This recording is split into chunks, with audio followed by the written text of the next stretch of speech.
Hello and welcome to Political Paradigm. My guest is the former governor of Kano State and two-time presidential aspirant, Senator Rabiu Musa Kwankwaso. Thank you so much for coming. Thank you very much. Thank you. Let's start from your comment on zoning. It's raised some reactions. You have said that those who are against zoning are just lazy politicians who don't want to put in work. And some have concluded that that statement is because of your ambition. Is that true? Thank you very much. Well, what I said was simply the reality on the ground. You see, zoning, as we know it, is basically for the political parties, not for any other person or group, not for executive, not for legislature or judiciary, not even for president. It's the party. Parties are like contestants. They would sit down at any given time and map out strategy which is best for them to win the election. Because parties are going into elections to win the election, not just to zone positions either of president or vice president or governor or deputy governor. It's a matter of strategy. In some states, for example, take Kano for example, you don't have to worry yourself with zoning. The only thing is wherever you put the governor, the deputy governor must come from either of the two senatorial districts. If you look at PDP, PDP has a history. They governed this country for 16 years, 14 in the south, 2 in the north. APC has its own history. They started in 2015. By next year, they would have completed 8 years. In that case, APC has no option. PDP is flexible. In fact, if you look at the 2019, the presidential candidate was from the north.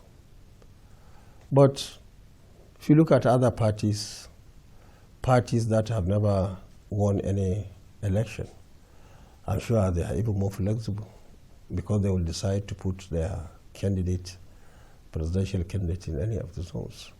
The only thing is the vice president should come from the other zone. So I don't know really why this is creating unnecessary dust in the country. Parties should go and sit down. If you make a mistake as a party and do the wrong thing, you are sure you will get a wrong result. As a chieftain of the People's Democratic Party, have you had this conversation with the leadership of the PDP and some major stakeholders? You see, I am not very happy with the PDP. I'm sure you remember that in April last year, we went to Kaduna for zonal congress. Unfortunately, some leaders from the other 6 states came together trying by all means to embarrass me and embarrass the good people of Kano State, especially our members of the PDP. We are not comfortable with it, but I know at the end of the day, the election did not take place, so it was postponed until last month, the 12th. We went there again. It didn't take place. We are waiting. But for some strategic reasons, I decided to keep a distance so that people can think. You know, in this game, you have to plan and do things that will help you, help the party, and help everybody. So I don't know really, because I have not been to the party headquarters for quite some time now. I think closest I came to their meeting was when I went to the national convention here in Abuja. So I'm not sure really whether they are zoning to the south or north, but the fact remains that I am now just by the side. So that brings me to the question, while you said that you don't intend to leave the PDP for the APC, we understand that there are reports that you've now joined the New Nigeria Progressive Party, the NNPP. Have you left the PDP now? Have you joined the NNPP? You see, we are doing things step by step. In April, when we came back, I realized that the party was showing us what one can call an amber light. And based on that, we decided to call our brothers and sisters, our friends from across the country. After some months, we decided to launch what we call the national movement. And I'm sure you are aware also that the national movement now joined the NNPP, New Nigeria People's Party.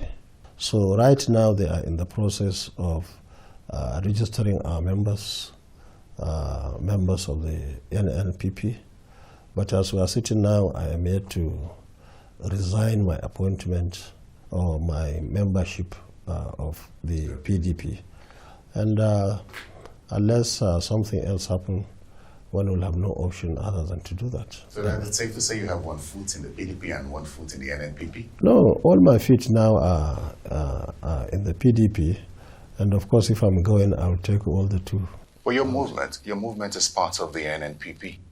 Yes, they joined it, but I didn't join it. Well, you're the convener, you're the founder of that Yes, movement. I'm the convener. I'm still waiting to hear from the PDP itself what they are doing, but I'm sure time is running out.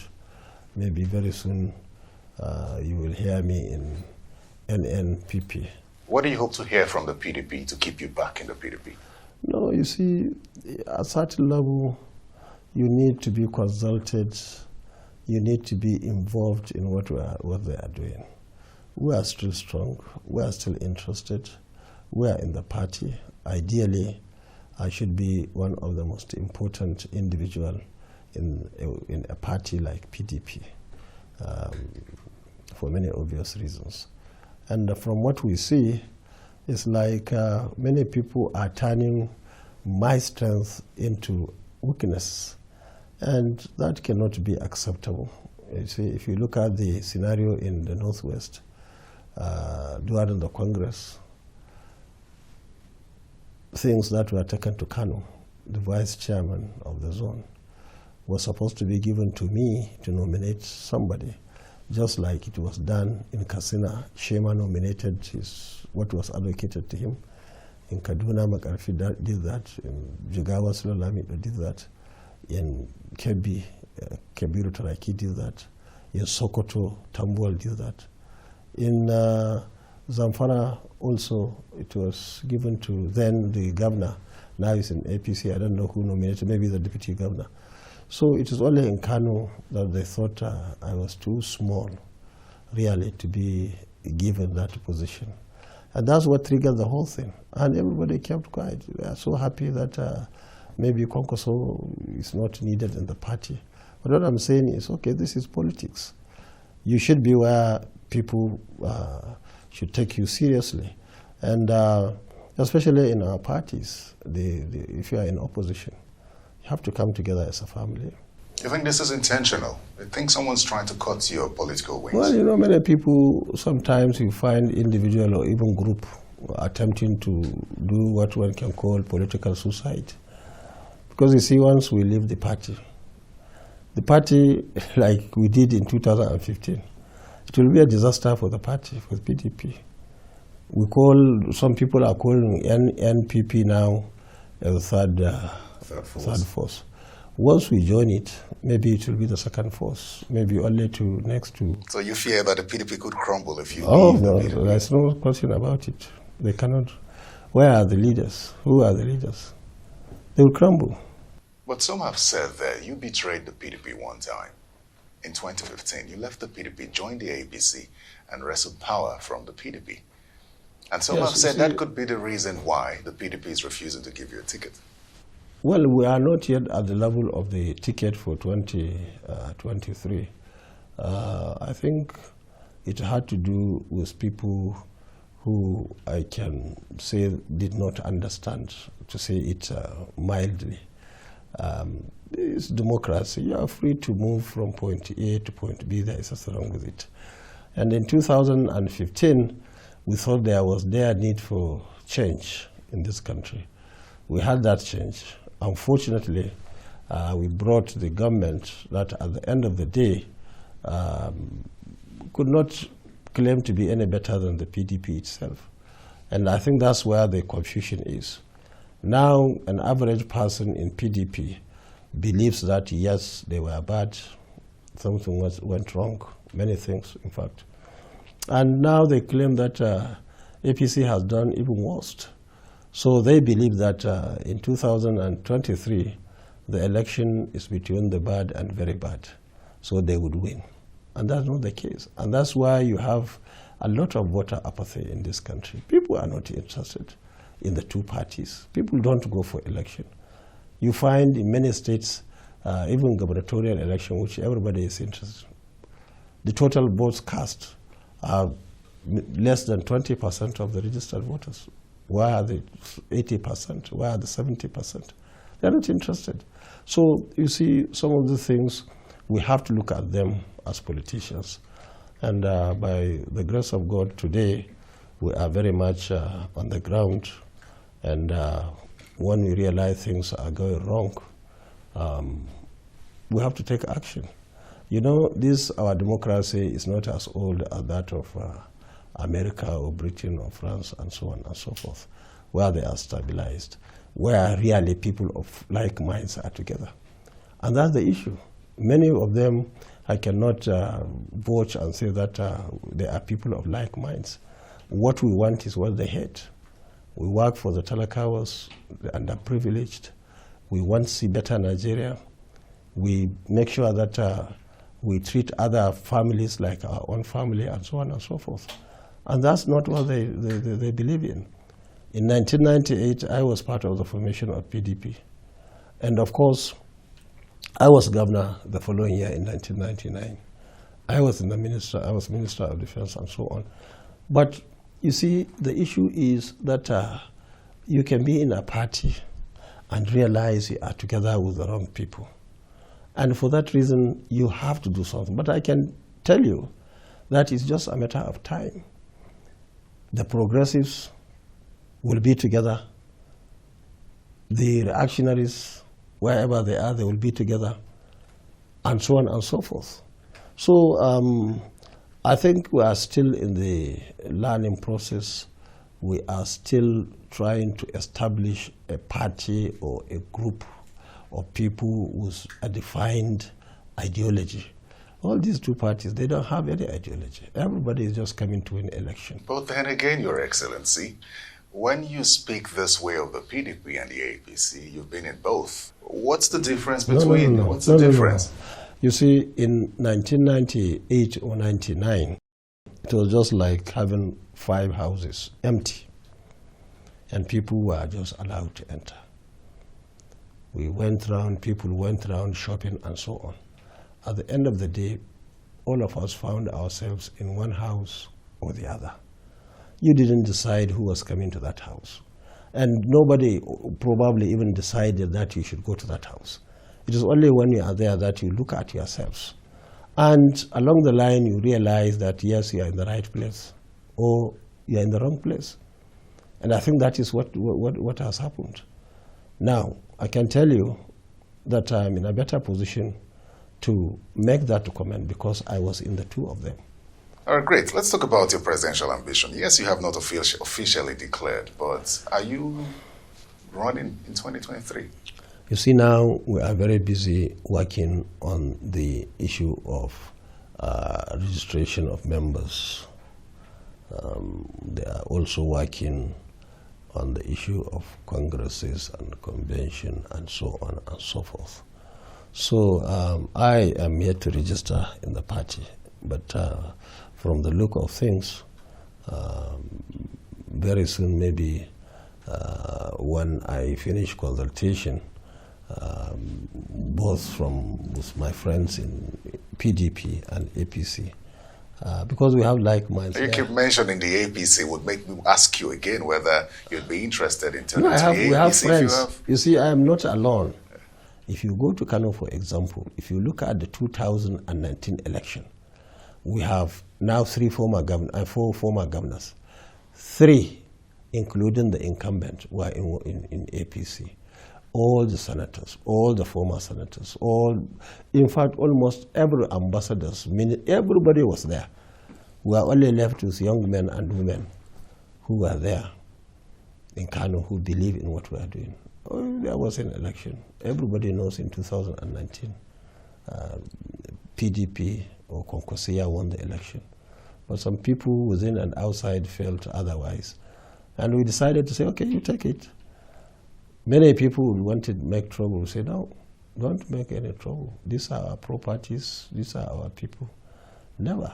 So nothing was done in terms of violence, and we don't support violence. But it was just a sheer use of force by the what people may call federal might to take it. We tried to go to courts. Unfortunately, many things happen. And I hope everybody is learning now from what happened in 2019. One of the worst things any politician or any leader would do is injustice. You see, you can do it to somebody today. You go out there, you don't know how you'll meet, because when you send it, it will come back. And that's the general rule. And that's why many people are not happy now, even in the APC itself, and the PDP, and even those, in fact, it's affecting everybody, and it has to do with this, people who are not being fair. Some people say politics is a dirty game. It has never been. Very clean game. You play it clean, you get it clean. You'll be in the system for a very long time. I have been trying to play the game very clean. From the time I was elected as Deputy Speaker, House of Reps in 1992, today is exactly 30 years. The graph, by the grace of God, is going up because we are playing it clean. So, Your Excellency, while you say that you won the 2019 election using your Kwankwaso movement for the PDP, the government has released a statement following what you said earlier about this, and the government says that you were responsible for rigging. They said you did a lot of rigging in that 2019 election. How do you respond to that? Rigging? We rigged and won or lost? How can you rig? Forget the numbers that you got. No, I think that's history. I don't want to dwell on that. We are well prepared for the 2023 now. Our young men and women in Kano, in northern Nigeria, and indeed across the country, will not allow what happened in Kano, I believe, to happen again. And more importantly, I believe that with the electoral law now on the ground, all the aspects of rigging now would be minimized. And I believe this is the time to appeal to the INEC itself to be real INEC independent. That will help them individually and collectively, especially that the head now, I think, is in his second term. I think we more or less, after this election, he will also go. And I hope he would want to go with some level of credibility. And the best way to do it is to make sure that the election is free, fair, and credible. And that's what we are expecting. So also the security agents. You see, you find in 2019 many security agencies were speaking like politicians. And that is wrong. And that's some of the problems we're having. You know, in life, you create one problem here, believing that you are in charge of that area, not knowing that there are other people in some areas that this very problem would affect them. And I believe that the biggest crime anybody could commit in democracy is to take election from those who have won it and give it to others who have lost. And I think people should take note of that. Let's stay with Kano politics now. You've described the Kwankwaso political movement as a cult, saying that it's increasing its values with time. You also claim that the Kwankwaso movement controls party politics in Kano State. But then, you know, with the events in Kano since you've left office, and with the political strength that's been displayed by Governor Ganduje, I think many would want to know how strong Kwankwaso is, and if it really does control the politics in Kano State? You see, I don't want us to waste much time here. You know, you don't go out and start shouting that you have this strength. And it's one of the reasons, really, that I would be happy to have my name on any ballot paper in this country. You'll be surprised with what will happen. You see, this chairman from Anambra State, the person who registered this NNPP, I'm sure he will see this program. One day, our committee went to meet him in his state. After finishing, he said he would consult the leader of the community. They call him president of the community because they respect him. He went to him to tell him that Kwankwaso people and the other Nigerians came wanting to be part of his party. The president in Anambra State just told him to hold on. He went into the house, his own house. He came out with Kwankwaso cap and told this chairman, the national chairman, and the person who registered the party, that he's not only supporting, but he is staunch member of Kwankwaso. This chairman, a very gentleman, was shocked.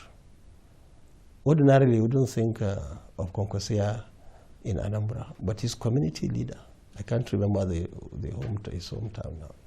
So the point is, you see, we have gone much beyond what ordinary people would say. We are not making noise. Our members are not making noise, but they are there, and we are growing by the day. All right, Your Excellency, now when Governor Ganduje visited you when you lost your brother last year, many thought that, you know, some reconciliation had come in place. And when he made his New Year's speech this year, he sounded like there was a new dawn in Kano politics, and he sounded like there was some reconciliation in the works, and that was more or less an atmosphere of hope for Kano politics. But with this recent turn of events of accusation of rigging and back and forth, does that new dawn in Kano politics still seem likely? Now, you raised it.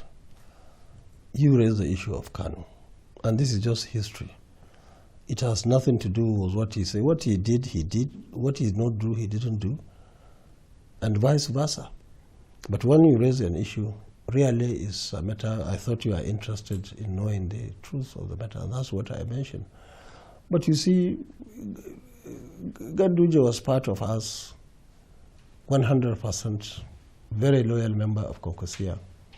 1999, 2003, he was my deputy governor. He was my SA in Ministry of Defense. He was in, when I was in NDDC, 2007, 2010, he was in Niger Delta. And we are working together. But you see, the mistake many people are doing is that when they become governor or even president, they change completely. It's not only Ganduje. His own may be extreme because of the relationship over the years. But if I challenge you to give me 3 examples from 1999 to date in any of the states, you hardly get the 3. It's almost becoming a virus.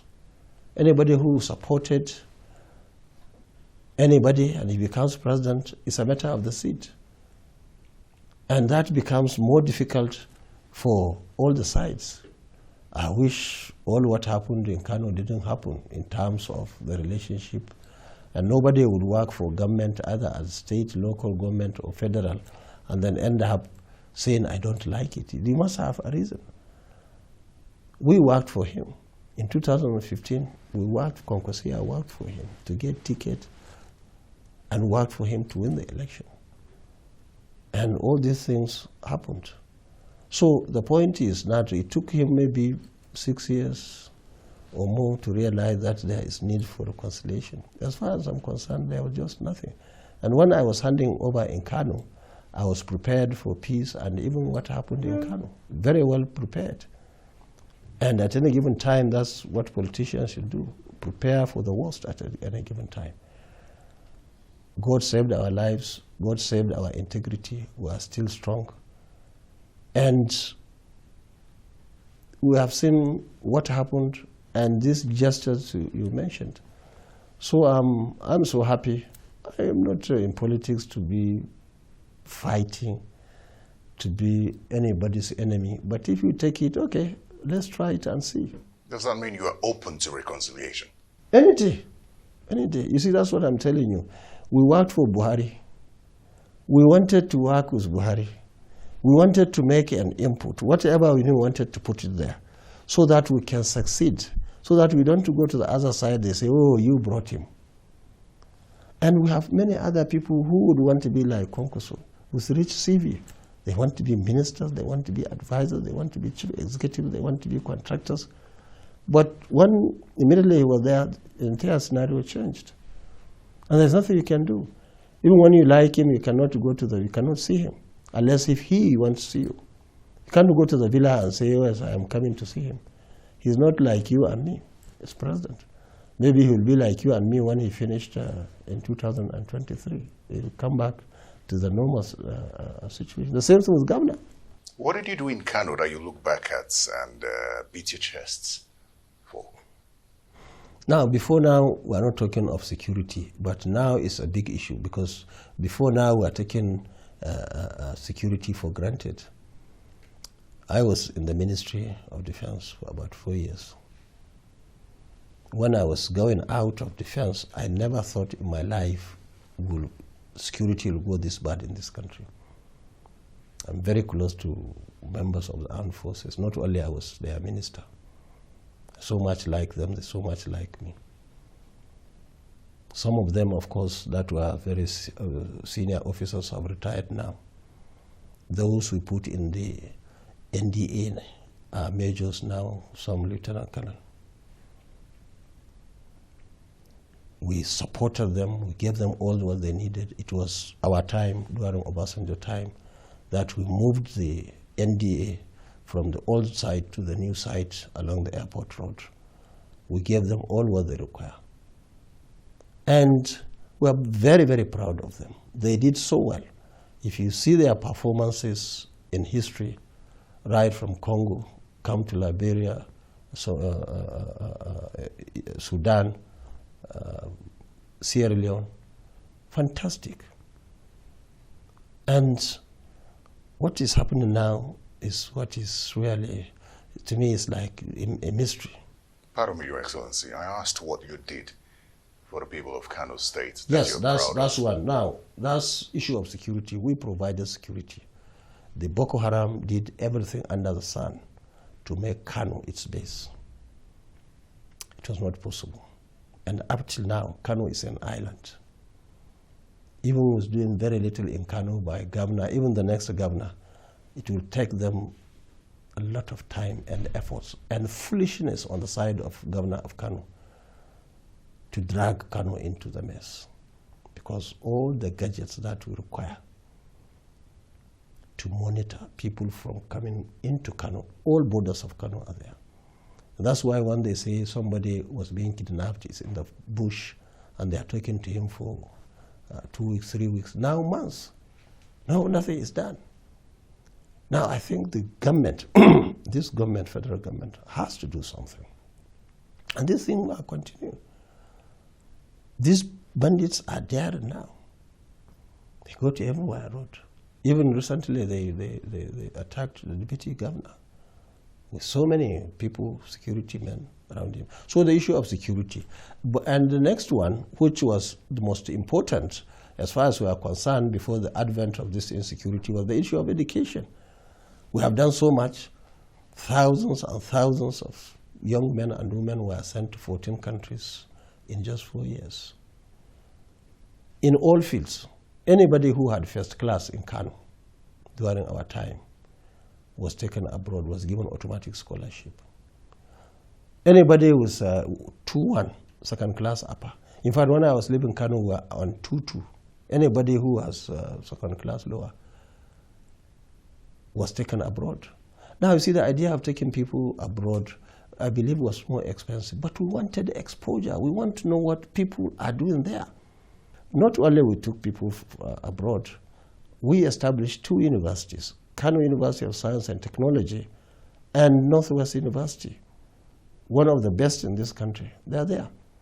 We established 26 institutes, various institutes for young men and women who have no reason to go to the university, ranging from Sports Institute to Poultry Institute, livestock, fisheries, all sorts of areas that we selected to train and retrain our people. In fact, we selected universities, 4 of them, and established hostels free of charge for them, just to admit people from Kano. We did that in Al-Kalam in Katsina, we did that in Usman Danfodio, we did that in Abu Zaria, we did that in Maiduguri University. 300-bed hostel, free of charge. And I can tell you, 2 years before I left Kano, there was nobody in Kano with university requirements that did not go to university. Let me take and nobody whose primary age that was not admitted in primary school. It would seem now that Kano has the highest number of out-of-school children, according to UNICEF. That's about 1.5 out of the 13.5 or 10.5 million out-of-school children. Now, bearing in mind that you want to run for president, or before we talk about your presidential ambition, now what do you think is responsible for that number in Kano till date, despite the fact that, according to you, you had paid attention to education? Did you pay attention to primary basic education? You see, the problem we have in this country, in my own opinion, is the issue of capacity and understanding the problem. People are not ranking their priorities correctly. People will rank them 1, 2, 3, up to, let's say, 100. And when they start to implement, they put the paper upside down and start from number 100, they try and go down. And by the time they finish 50, the money is finished, or the time is gone. So I think these are the issues. You see, Nigerians are good people. They are ready for any change as long as they realize that it will affect them positively. We put some laws in Kano that ordinarily people will not understand. People don't know that we have existing law in Kano which we established, banning Almajiri in Kano. During a time there was no Almajiri. It was against the law. And we have people who are implementing it. When we were doing the law, we invited all the ulama because we realized that we need to work together with them. And they all accepted, not only from Kano, because somebody will start talking from Sokoto or from Kaduna or somewhere. One voice, stop Almajiri. So no son of Kano or daughter will get out of Kano as Almajiri. By law, they didn't, the law is still on the ground, or bring into Kano. Nobody. And everybody had opportunity to go to school. We built thousands and thousands of classrooms. We purchased thousands and thousands of seats. So, you see, we built schools, hundreds of secondary schools. We built 44 technical schools. Look, I attended craft school in those days, from boarding primary school. In those days, we had boarding primary, which I attended. From there, I went to craft school. From there, I came to technical school. From there, I went to polytechnics. From there, I went to universities. Now, we built 44 technical schools. We built 44 schools for Islamic studies, all of them boarding with all facilities. Because we say, okay, don't go out. Then you have to provide. We provided. Most of them were completed. Unfortunately, the government today did not find it necessary to continue with that program.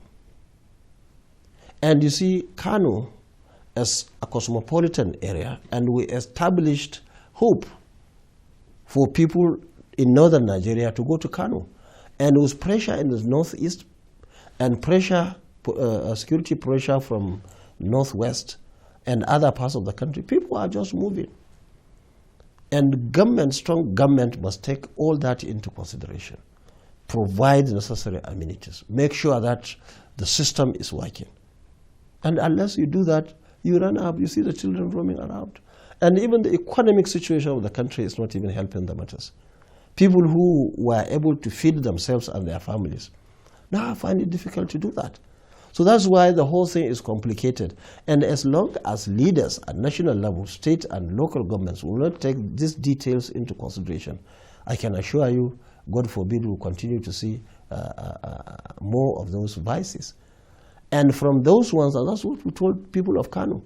Most of the people in the northeast were people who were Almajiris, many of them from Kano, from Jigawa, from Soso. We call it in Hausa East. East means Yobe and Borno. They go there as Almajiri. Parents will send them at the very early age, 5, 6 years or less. They have no parental love. They don't know them. They go there. Everybody is an enemy. If they see you, this your face with your beard, they say you are one of them. If they see any other person with a good car or good house, he is an enemy. Maybe they are right, because the leaders are not looking at them. At the end of the day, they will end up in the hands of these bandits and other criminals.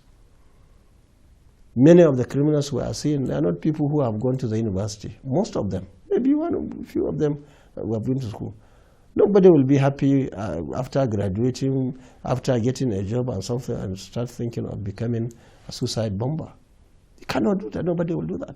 So as long as these people are being neglected by governments, you hardly get a solution.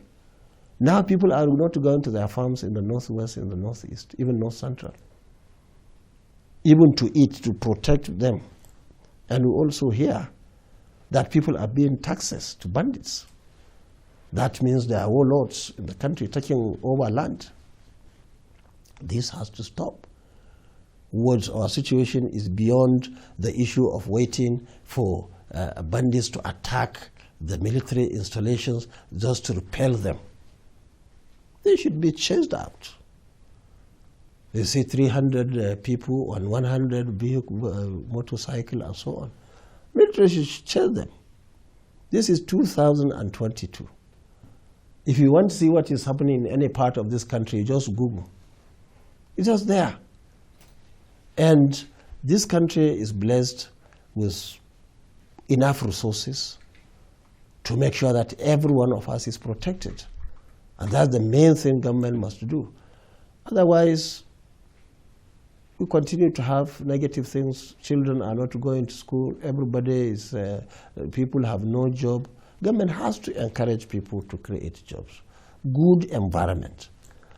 Government has to keep its eyes in each and every square inch or meter. They have to know what is happening in the National Assembly, in the parastatals, ministries, departments, states, everywhere. It's a huge job. If you cannot do it, don't venture. Don't go and say you want to do it. If you have no capacity to do it, everybody should be putting himself on a scale. You have to look at yourself in the mirror. Can you do it? Yes. Then go for it. Can you do it? No, I can't do it. You have to be realistic. If I put 5 bags of cement here and ask you, can you take this? Can we put it on your head? If you can, you know. So, you see, for me, we have seen situations where many leaders were unprepared to be chairmen, to be councillors, to be governors, to be president. People are in a hurry, and that's why I was telling you the other time that people are either lazy or in a hurry. In 2007, I was 17 years in the civil service in Kano. I was Deputy Speaker of the House of Reps. I was an elected delegate to the Constitutional Conference. I was governor of Kano 4 years. I was Minister of Defense. Put together, I had more experience in governance in all areas than anybody who were my colleagues in 2007. People wanted to go at that time, were clamoring to become president. My own colleagues, 2000, we called ourselves 1999 class.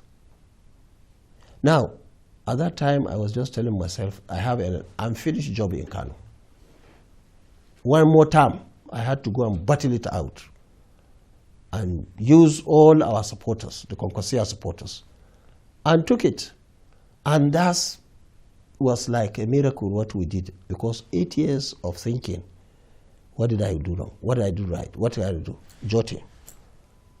That time when I was sworn in, it took me 1 week to inaugurate State Assembly, to select commissioners, to send it to them, screen it, have state council meeting, Sunday to Sunday. Because I was just ready, just waiting. But you see, you have people, because they have money, or people who think they have this background or that background, you are a manager of this, manager of that, a completely different game. And unless people realize themselves, that's because that's why it begins. From my own experience as a civil servant to this. It's not a matter of just being a civil servant because you are a permanent secretary. You want to govern Nigeria. Your Excellency, let's talk about your presidential ambition now. We're at that stage where there's a high level of awareness among the electorate who believe that not everyone who wants to fulfill a presidential ambition should be given the opportunity. It's more about the Nigerian people and less about a politician's ambition now. You've talked about restructuring. You've said it's possible. And for many, you've said what that means to many, rather, is that if you get in there as president, you would carry out this restructuring. And restructuring to many people mean different things. What sort of restructuring would you do if you turn out to be president? You see, not only we will do restructuring, we'll do a lot of reforms. Change many things. Life is dynamic. What was relevant 30 years ago, or even 20 years ago when we started, they are not the same today, because there are many factors. Like I told you, if before the advent of this insecurity, if you ask me, what are we going to do when I become governor or president, I will tell you education 3 times. But now, this issue of security came encrypting to the extent that you have to tackle it first. You have to make sure that no Nigerian is either killed or you allow his properties to be destroyed or something, because we have the security, we have the state instruments to make sure that everybody is protected. Now, this structure, of course, we will look at, we'll listen to people. Like you rightly pointed out, there are people who believe that they have to take from point B to point C. That's restructuring for them. There are people who think, look, the entire structure of the country is not good. Even when I was in the Constitutional Conference, it was a big debate that we should go back to parliamentary system. That's restructuring for some other people. Some will tell you more money to the states. Some will say more money to this. Now, these are issues that as Nigerians we have to sit down and look at. And do it in the best interests of the majority of us. If I declare now, I'm not going to contest election because of where I come from or because of my religion. I will contest election because I believe I am capable, 1, to win the election, 2, to do the job the way it should be done. These are the basic things. And that's why we are telling our colleagues, either in the north or in the south, that look, we have passed the level of saying it has to be somebody from my tribe. It has to be somebody from my zone. Now, I hope and wish that such people will come and meet me and discuss, and I tell them they are my experience. The very Obasanjo, Chief Olusegun Obasanjo, I was talking about, and I think it's an opportunity now to wish him well and wish him a happy birthday. He was just 85. Now, we supported him in the primaries against Rimi. He won. When I lost my election, because I supported him when I was governor-elect, I never shook him before I became governor-elect. I was an elected governor just waiting to be sworn in when we went to just for his primary election. We stopped Rimi. my own leader from my own town, my Kano, this very Kano. He was a capable man. But under the circumstance, we sat, that I should go to the south. Nobody was imposed. In fact, at that time, he, according to the figures that we saw, he didn't win in his part of the country. We supported him from here. He mainly won from northern Nigeria. The same thing with Abiola. Tofa defeated him in same ward, same polling booth with Tofa, the late Tofa. May God forgive his sins. We defeated him, my polling booth, same box with me and Tofa in Gandu Albasa in Kano. So we are not doing it. Even in 2011, we supported Jonathan. I was in PDP. That's when I became governor. I was campaigning for Kwankwaso and Jonathan. That time Buhari was campaigning. That's when we worked against him. Jonathan is from the south, from the minorities, a Christian. So our politics has nothing to do with you are a Christian, we are all Nigerians. We are looking for people who can do the job. And we are looking for people, if we are in a party, we work together. That's what we have seen. That's what Mala Aminu Kano taught us. The NEP, the PRP, as we saw them, if you go to Enugu, you go to office of PRP, if it is there, yeah, brother, and meet your sisters. They provide you accommodation and whatever they can give. If you go from Kano, you go to Bauchi or Sokoto, the same thing. So that's politics. It is completely different from where people are talking about it. So the point I want to make is, when Obasanjo, when I supported him, primary, 1999, we worked harmoniously, 2003. I lost the election. He called me. He said, Governor, I want you to be in my cabinet. That time, I wanted to go to United Nations. I said, I'll think about it. 3 times he was asking me. Then he sent my colleague governor to ask me to come as my good friend. I said, no. This is what I say. He said, no. This man is the one who will give you America, this, same thing, this job. I said, okay, go and tell him, please. This is what I want. But in the interest of leadership of this country, I will be a minister, if that is what he wants. Now that's Obasanjo, 2003. Now my own brother from Katsina is the one now, president. When I worked for him, 1.9 million votes from Kano. I was governor. From 2015, 2019, I realized I had 0 opportunity, and my supporters. And things were not going well. So I had to come back to where I left PDP, because we thought of change. You thought that the president should have appreciated you? Not only me and all of us, and the country too, because it's not me.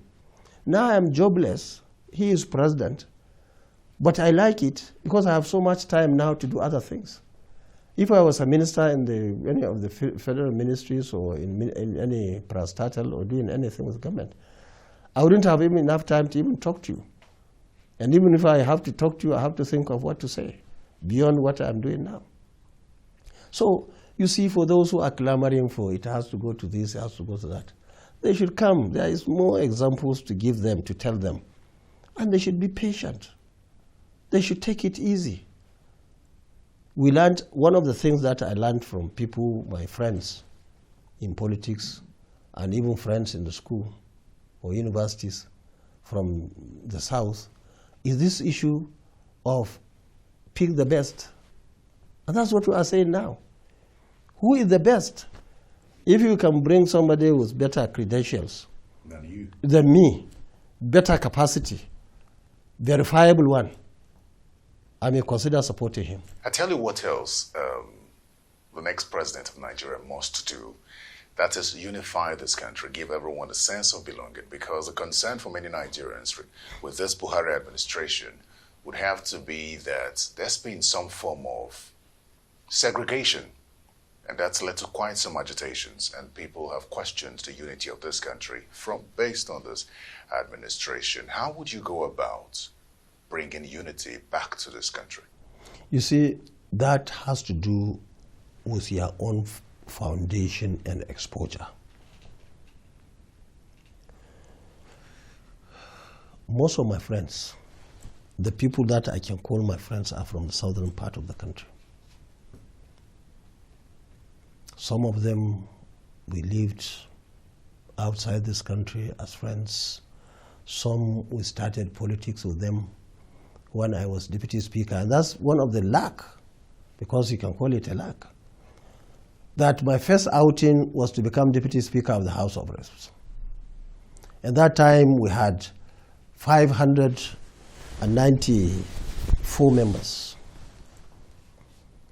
It was in the Constitutional Conference that, based on my experience and other people's experiences, realized that the number was too big, was unwieldy. And that was why we recommended 360 in our report. And it was accepted based on our experience. It was too big, the number was too big. So that was reduced. Now you can see that number was spread across the country at that particular time. That's my first outing. Now, from that to Constitutional Conference itself, to this, to that, and we established so many friends. Unless you raise the issue of religion or ethnicity or something, well, nobody remembers that. We are friends.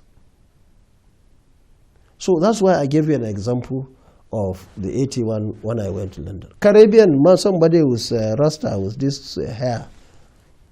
You see, brother, you feel like going to talk to him because you see him like that. You're not talking of somebody from any part of this country. So you see, it starts from background. Ours is, we have and we know each and every corner of this country. And we established relationship. And we are still establishing relationship by now. If you know the number of people that came into the TNM that I never met from southern part of the country and other parts of Nigeria, it will be amazing. Now, the same thing now, the gentleman I was telling you who registered party many years ago, during the PDP registration and so on. He's from the East. I saw him once. He came here. I saw him. He's so happy. That's the sort of people would want. Now he has a party. He didn't give it to somebody from his village. He has given it to somebody from Kano, and at that time to go, hopefully, to contest under that platform. He didn't look at me and say, you are a Muslim, or you are a Hausa man. He was so happy that Kwankwaso came. So you see, if you have this foundation, you could see gradually, you could begin to know who and who are going to be in that government. Your Excellency, we're almost out of time now, but let me ask you this. While you try to chase your ambition to be president, you have corruption allegations hanging around your neck. The EFCC is after you, accusing you of abuse of office, diverting public funds, and unjustly allocating public houses to your cronies. How will this affect your presidential ambition? Who told you? There's no such thing. You see, I think I was one of the most investigated person in this country. The issue of houses, I will tell you. First and foremost, 1999 to 2003. When I came 1999, we had pile of debt. Before I left 2003, Kano had 0. 99, debt, hundreds of millions taken, borrowed after I left the government in 8 years. By 2015, 0, we paid them. In fact, some of them we made arrangement for our commissioners to go and exit because we had to take trenches. We stopped it. We created 3 cities in Kano: Kwankwaso, Amana, and Bandrao. In addition to Zawachiki and other Ladina CD, these are estates that we built when I was during my first term. Now, on this one now, we spent 30 billion naira to build those 3 cities. And throughout my 8 years, I did not borrow one kobo. It's government money, 100%. We used to build those cities. Now, part of what we used to build those 3 cities was 4.1 billion naira from pension. Pensioners, we borrowed the money not as state government, but parastatals. Some collected the money, they built house and so on. And the agreement that after selling the house, they will give them their money with profit. If they don't sell the houses, then they give them houses at construction cost. And that's exactly what people have investigated. Whenever I give myself one house in any of the 3 cities, there is no corruption. Even my staff, I'm even looking for one who has taken anything in those places. So I'm so happy that people petitioned, so happy that we explained, I'm so happy that... so you don't think this will have any impact on you? No, nothing. Thank you very much, Your Excellency, for coming to speak with us today on Political Paradigm. Thank you. Well, that's Political Paradigm. Thanks for your time. I'm Terry Ikumi. Goodbye.